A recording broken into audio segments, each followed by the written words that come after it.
Welcome to Crosspointe. Welcome to Crosspointe. Welcome to Crosspointe. We are an inclusive faith community seeking to live out the loving, just, and generous way of Jesus. We are participants in a long tradition. It's less concerned with doctrines and dogma that demand total agreement, but a life to be lived, enjoyed, and given away to others. What unites us is a growing awareness that life is precious. That we are made by love in order to love. This community is comprised of and affirms the entire human family. Regardless of race, age, creed, physical abilities, marital or economic status, gender identity, or sexual orientation. So, if you're curious and have come to see, if you are tired and have come to rest, if you are grateful and have come to share, if you are wounded and have come to heal, if you're joyful and have come to celebrate, if you are uprooted and have come to belong, welcome home. Welcome home. Welcome home. Welcome home.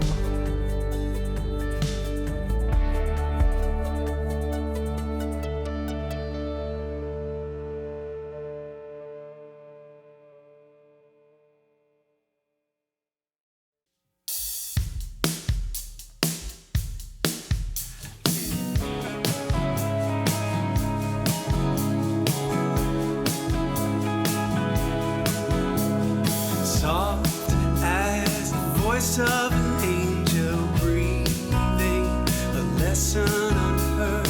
Hope with gentle persuasion whispers a comforting word.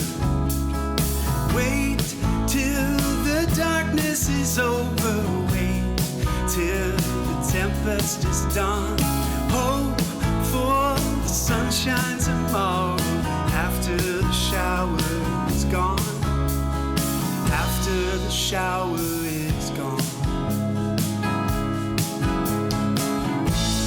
Whispering hope, how welcome thy voice, making my heart in sorrow rejoice. Whispering hope, how welcome thy voice, making my heart in sorrow rejoice. If in the dusk of the twilight dim be the region far, will not the deepening darkness brighten the glimmering star? Then when the night is upon us, why should the heart sink away? When the dark midnight is over, watch for the breaking of day. Watch for the breaking of day. Whispering hope, how welcome thy voice, making my heart in sorrow rejoice. Whispering hope, how welcome thy voice, making my heart in sorrow rejoice.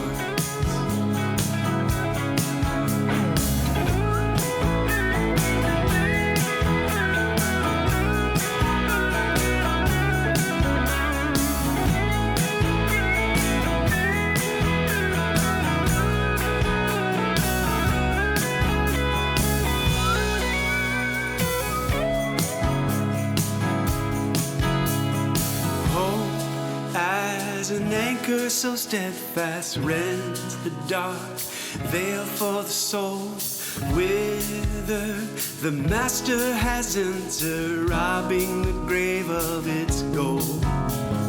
Come then, oh come glad fruition, come to my sad weary heart. Come, oh thou blessed hope of glory, never, oh never depart. Never, oh never depart. Whispering hope, how well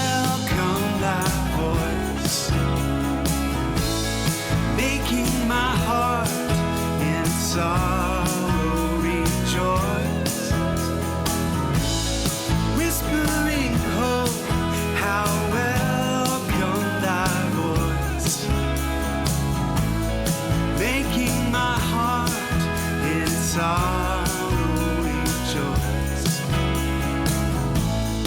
making my heart in sorrow rejoice.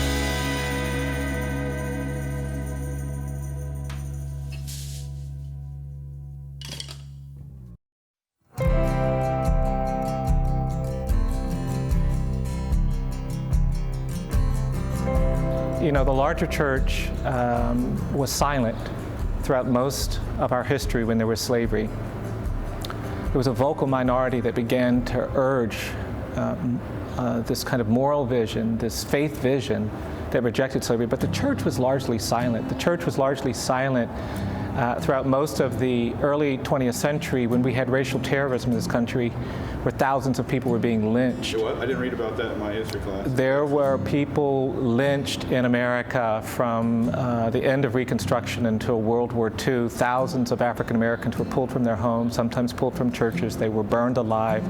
They were hanged. They were murdered. They were shot. They were sometimes lynched in the public square with thousands of people, including people who regularly went to church, cheering on these acts of violence and terror. It was terrorism. And the church was largely silent. We were largely silent during the 20th century when we had segregation shaping the lives of too many people. People think that the burden of segregation was for people who just couldn't do these things, but it was worse than that. My parents were humiliated every day of their lives.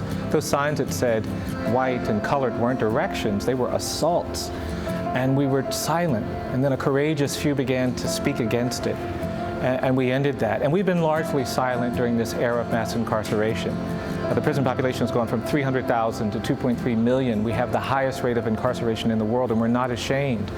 And the church crime do the time, brother? The church has been silent while we have put children, 13 and 14 years of age, in prison to serve death in prison sentences. We put people in prison for decades for simple possession of marijuana. We treat drug addiction as a crime rather than a disease. We don't do that for alcoholism. And it's been these platitudes, do the crime, do the time. It's been the politics of fear and anger that has allowed this to exist, and we've been largely silent. And so it's exciting to hear a growing community of people of faith saying we have to stop this, we have to challenge this. We are implicated. I don't think the church is judged by the size of the buildings that it creates. I don't think it's judged by how many members we attract. We're not judged by the beauty of our music, the power of our testimony. We are judged by our witness in a world where there's slavery and terrorism and segregation and mass incarceration. What we say in response to that is how we're going to be judged. You know, we read in the scriptures that Jesus condemned those who wanted to throw stones at the adulterous woman. And he made them feel shame, and they went away. And he told her, go and sin no more. I think today that scripture is still there. That challenge is still there, not to judge. But people are picking up stones and throwing them left and right. And I think the new church, this church, has to be willing to be stone catchers. We've got to be willing to stand in places where we bear the burden of those who have been wrongly accused and condemned. We bear the burden of those who are being presumptively treated as if they're dangerous or guilty. We have to bear the burden of those disfavored communities in our country and across the world, those religious minorities, those sexual minorities, those undocumented communities, people who are black and brown. We have to bear their burdens. We have to stand up and catch the stones that are cast at them, and then we make a witness. Then we make a statement about our faith that is empowering, that's transformative. And so I'm excited to be among a community of people who are trying to do that. We've got a lot of work to do, but we've been given great tools to do it with. We know something about redemption. We know something about grace. We know something about mercy. We know that we're broken, but our brokenness doesn't define us. It just opens us up to what grace and mercy can do. And that's the secret weapon that I think we have to employ if we're going to confront racial bias and racial inequality in America.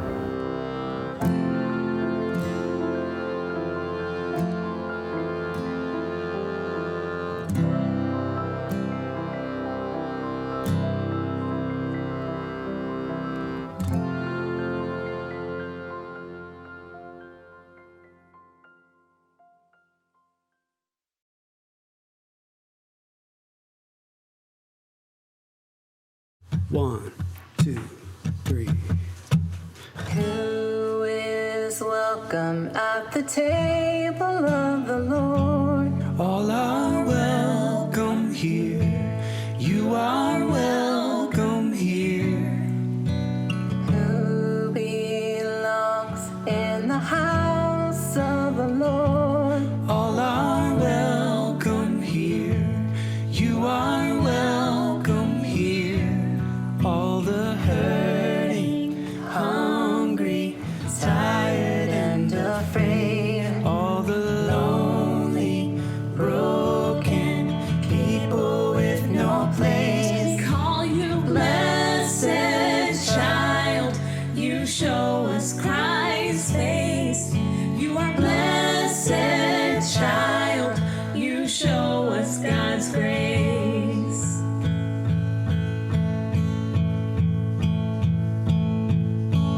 Who is welcome at the table of the Lord? All are welcome here.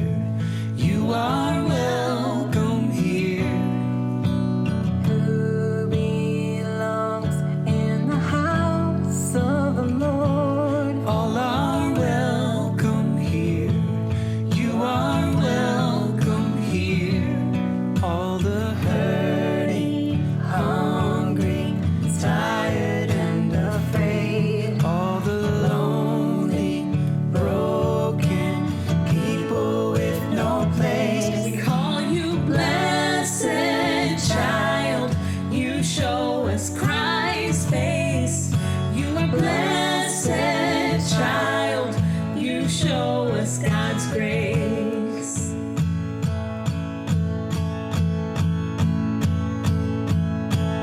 Who belongs here? You belong here. Who belongs here? You belong. Who belongs here? We belong here. All belong in the house of the Lord. Who belongs here? You belong here.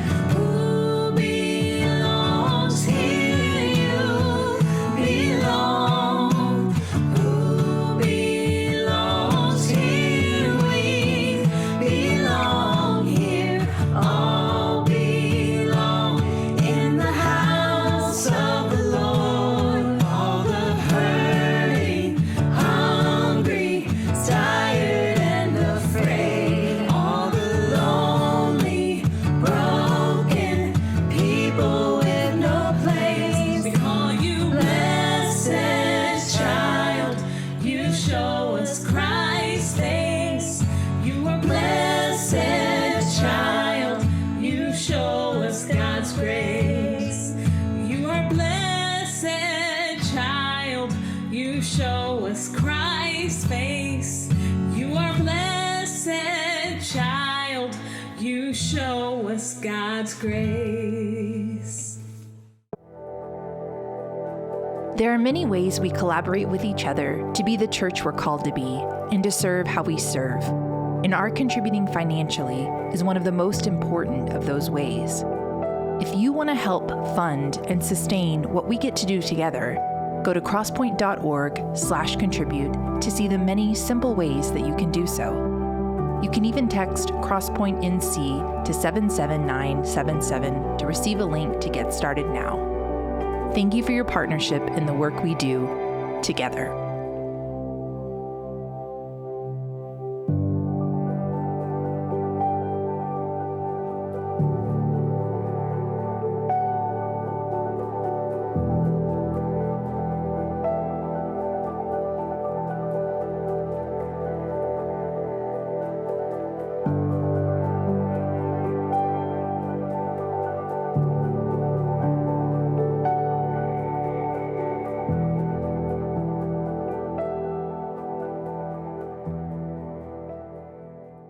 Crosspointe. Happy Super Bowl Sunday, if that's important to you.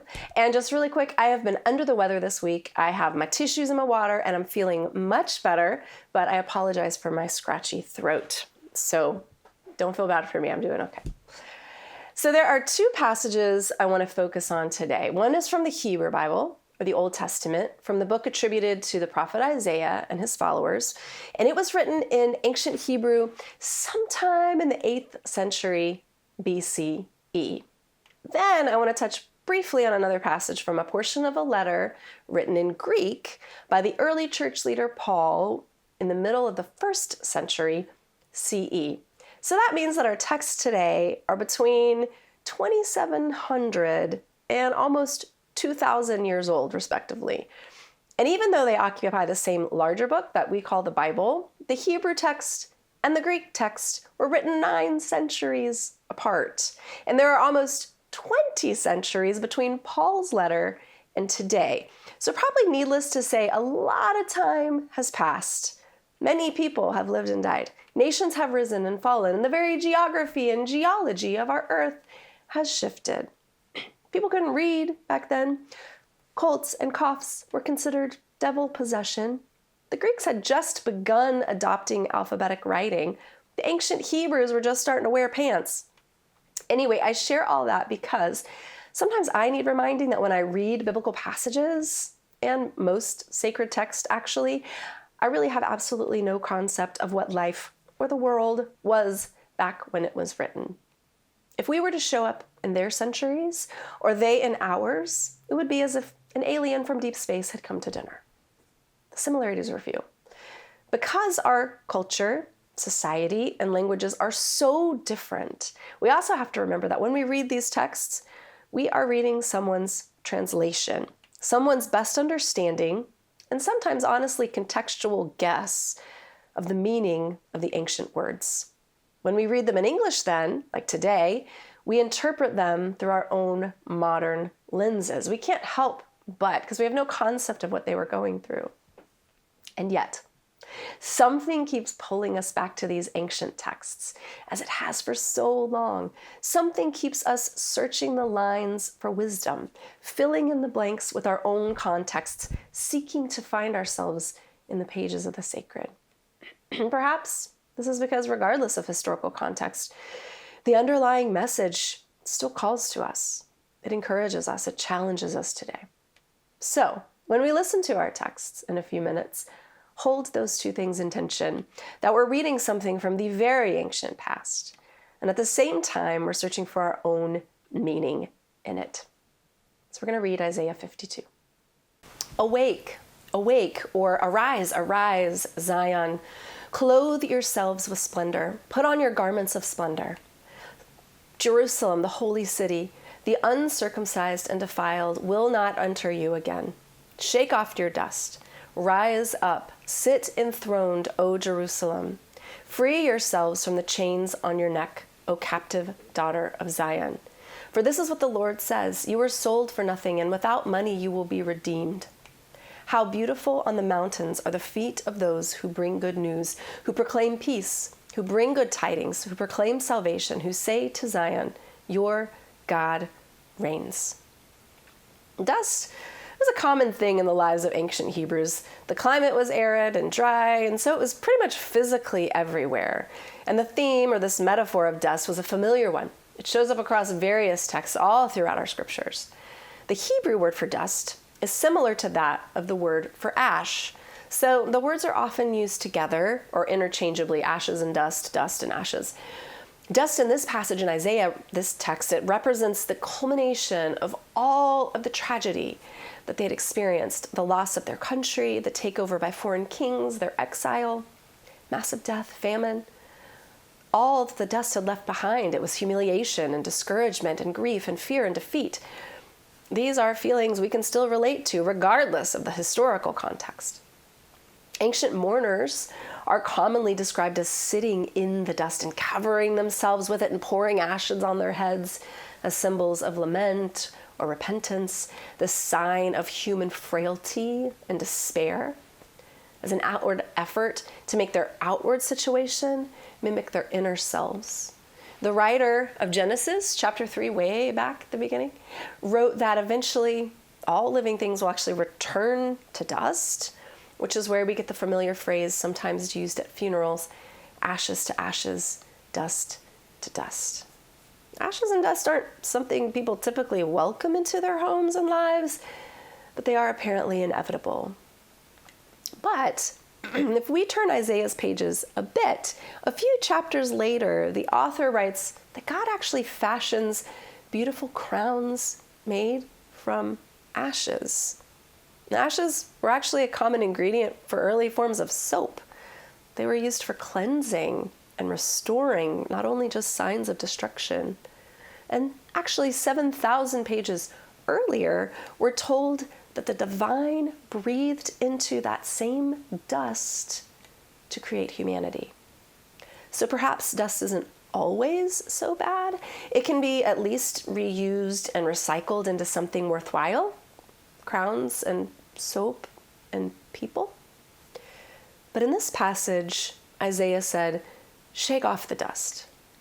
Dust and ash aren't always such easy things to shake, are they? Ask the survivors of the LA fires, or the people who lived through the Dust Bowl of the 1930s, or the 9/11 first responders. Dust has a way of finding its way into every crack and permeating everything, physical and mental. It can be suffocating. Way back in the day, when I worked as a children's minister, again, a long time ago, we had an annual summer food fight. We gathered up all the kids, they wore their swimsuits, and then we went into a big field and threw food at each other until it wasn't fun anymore. Then we hosed the kids off and sent them home with their parents. And this is obviously before I had kids of my own. But one year, I thought it would be a great idea to make a huge 5-gallon pot of oatmeal for the food fight. I imagined snowball-shaped oatmeal flying through the air and hitting its target. But it wasn't a good idea. It was a bad idea. It was fun for about 10 minutes. But in case you don't know, oatmeal basically becomes glue when it gets cold and it dries. And when it was mixed with other food in the food fight, it had the smell and consistency of vomit. And I found that oatmeal and smelled it for weeks afterward, in my hair, in my ears, in places it should not have been. Dust can be a bit like that oatmeal. It's hard to get rid of, and it always seems to come back. Dust shaking, dust removal is an ongoing project.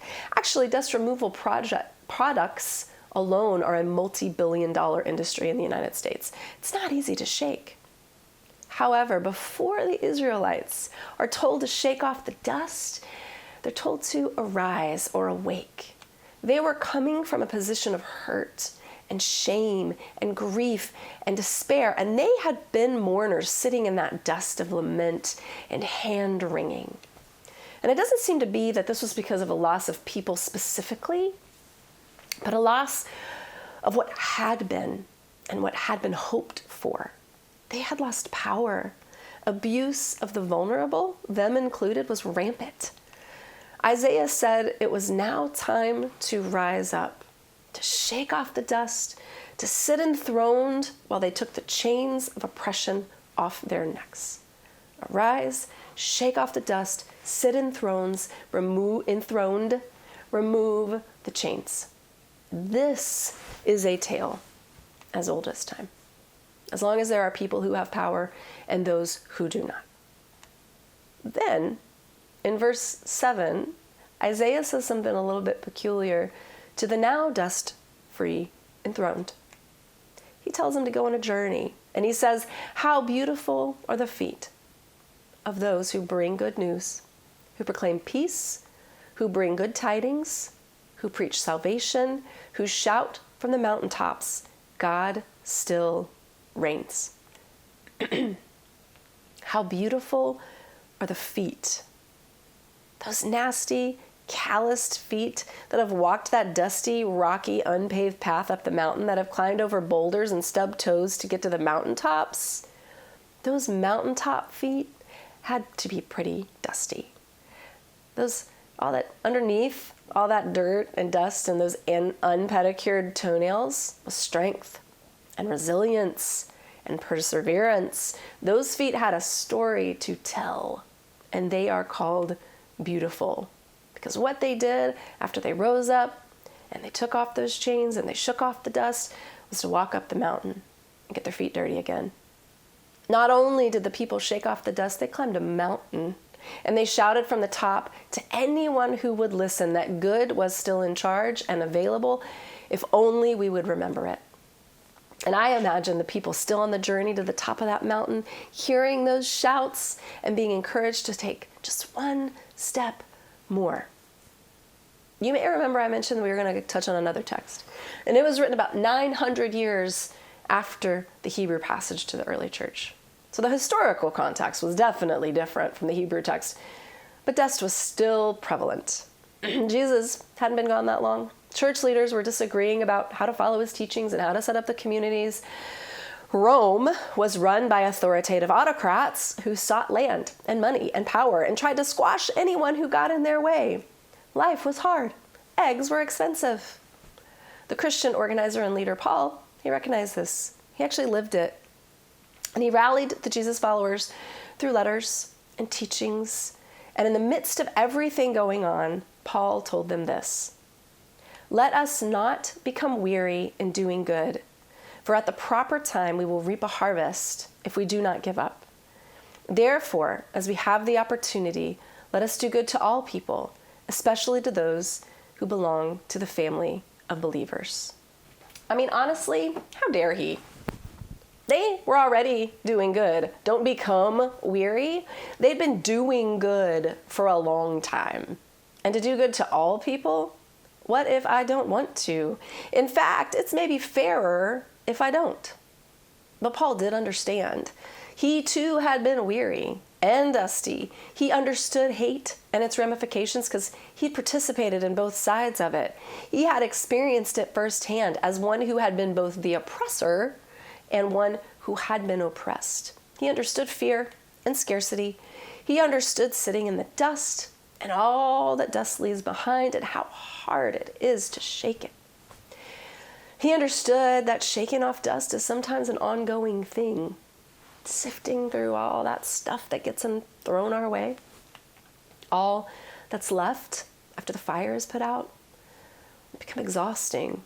It can make us weary because the dust cannon just sometimes doesn't seem to stop. But Paul still encouraged the people to not become weary in doing good, to shake their dusty but enthroned and chain-free feet up the mountain and proclaim the good news. The good news that good was still the way, that there was a different way of being in the world, and they shouldn't and they couldn't stop striving for it. And almost 20 centuries later, this is still true. There's a lot of dust right now. It's hard not to just bathe ourselves in it. And that's okay. But even when we are weary, we cannot become weary in doing what is right and good. And we have to shout reminders from the mountaintops to one another, and so that others might be reminded too. We cannot overcome evil with evil.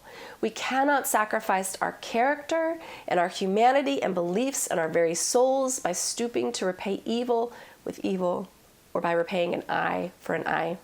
Because who was it that said an eye for an eye makes the whole world blind? That doesn't mean we're not strategic. Doesn't mean we don't take action. It just means we do it good and well. We may be a little dusty right now, but we cannot become weary in doing good. One of my favorite examples of not becoming weary is perfect actually for Black History Month. From February through July of 1960, a series of nonviolent protests took place at a Woolworth's counter in Greensboro, North Carolina.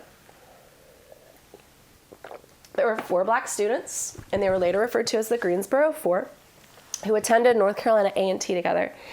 And they had been refused service at the lunch counter at the Woolworths because of their race. So they decided they needed to take action against segregation. They needed to do what was right and good. So the next day, the 4 students went, they sat down at the counter, they requested service, and they were, as they expected, denied. Excuse me. But they stayed, and they were harassed and abused. But they came back the next day, and they tried again with the same result.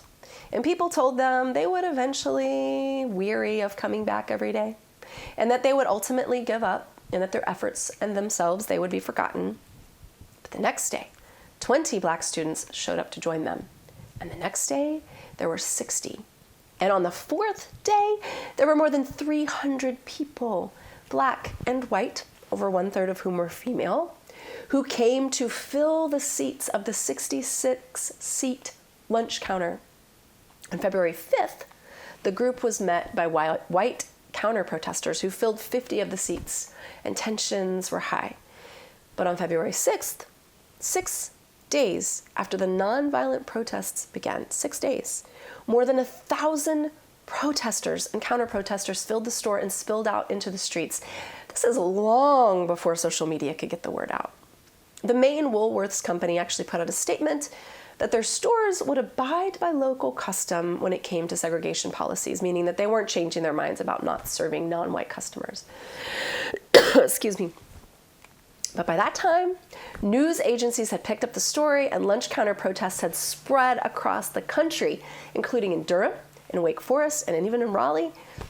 Tensions continued to rise in Greensboro. Students and supporters began boycotting stores that continued to insist on segregated lunch counters. Woolworths wasn't the only one, but it worked. And after more than $200,000 in losses, which is about $2 million by today's standards, stores began to change their segregation policies. I guess money talks in good ways sometimes.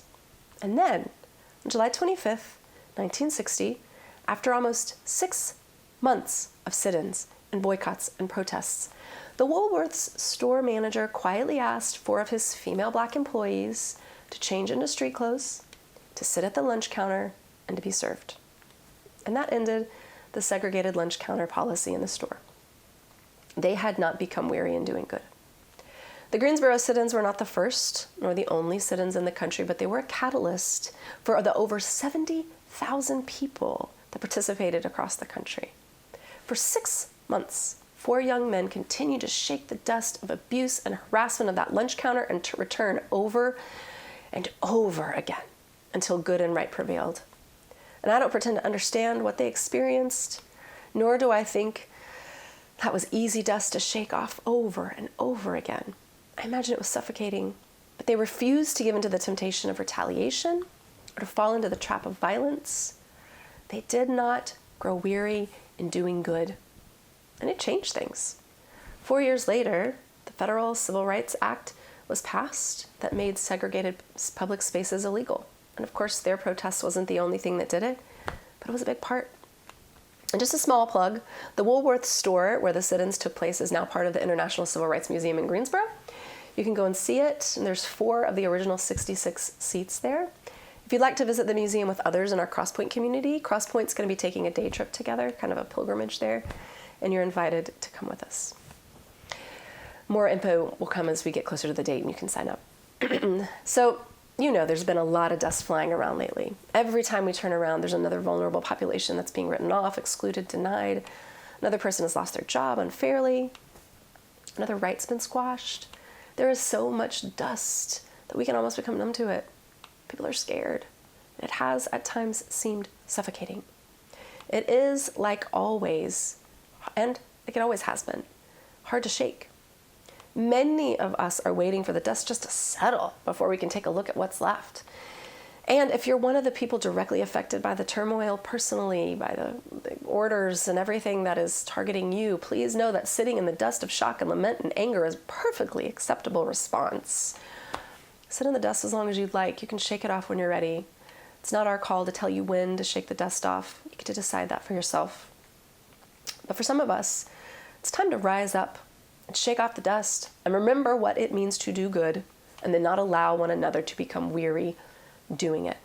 And white, cis, straight siblings, any of those combinations, we've got dust too, and it's okay to own it and acknowledge it and lament in it, and also to remember it's a lot dustier for so many of our other friends and neighbors out there, and we can lament for them too. It's okay to keep complaining about it. I know I'm going to, But we can't let that be the loudest, most ongoing voice in our heads. Because it's also important to remember that we're not the only ones who are sitting in the dust. Grief and despair can understandably cause tunnel vision. It's a survival instinct. But collectively, we cannot give in to despair. We cannot give in to fear, because we still believe, and you probably heard this a million times here at Crosspointe, we still believe in that Richard Rohr quote, "The best criticism of the bad is the practice of the better." And I know it can be hard to see the better right now. I mean, what does good even look like? There are many things that we can do to point out the good and shout the good. There's the usual, but it still matters, right? Call, email your representatives, attend a protest, a town hall meeting, a virtual meeting, speak up, stand up, post, repost. But refuse to give in to the tendency to repay evil with evil. Let good win. But I also want to say that care and listening can be political acts too. Sometimes we're really bad at it, and those in power are really bad at it. So when we become good at it, it becomes an important political act. So let's get good at it. Let's get good at caring for one another and the vulnerable. Let's learn to really listen so that the important stories can be shouted from the mountaintops, or better yet, so that the most impacted can shout their own stories. Let's get our feet a little dirty. Community, having people is so important. Because when one of us is weary, the other can be strong. When one of us can't find joy in the midst, another can point it out. When one of us falls behind, the other can shout the way. Or maybe they can simply hold our hair back while we empty our stomachs. So, excuse me. Take a moment to think of someone you haven't thought of for a while. Somebody who might need to hear from you, or might need some encouragement. It could be a friend, an acquaintance, maybe somebody you don't actually know. Maybe it's your sister you haven't checked on in a while, or maybe it's the kid at the grocery store, your long-lost cousin, the DoorDash deliverer, your kid's teacher, your mail deliverer. It doesn't matter. Think of that person right now. And then take an extra step and call or message them, or write and let them know you thought about them. Write yourself a note right now to be intentional about doing it, or do it right now if you have their info. Again, for some of you, please sit in the dust as long as you need to. That is okay. But for some of us, it's time for us to arise and shake off the dust, to sit enthroned, to take off the chains, and to climb that mountain. There is work to do. There is good to shout. But for all of us, we cannot become weary in doing good, whether we're still sitting in the dust or shouting from the mountaintops. We cannot become weary in doing good. Thanks, Crosspointe. I want to close today with a prayer by Cole Arthur Riley, who is the author of many books, but this comes from her book, Black Liturgies. This is to the God of solidarity. God of solidarity, thank you for being a God who enters the suffering of the world, who doesn't run from those in pain, but rushes to the side of blood, of tears. Release us from empty cravings of unity that come at no cost to the oppressor, and guide us toward a solidarity that demands something of us. Let us learn to risk ourselves on behalf of the vulnerable, believing that when one of us is harmed, we all are. Help us to remember that justice and liberation are not scarcity, and that our survival and dignity are wrapped up in one another. And God, keep us from those who will demonize the fight in us, who would prefer us complacent and far from one another.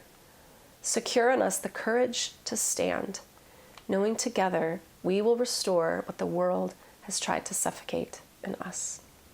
Amen.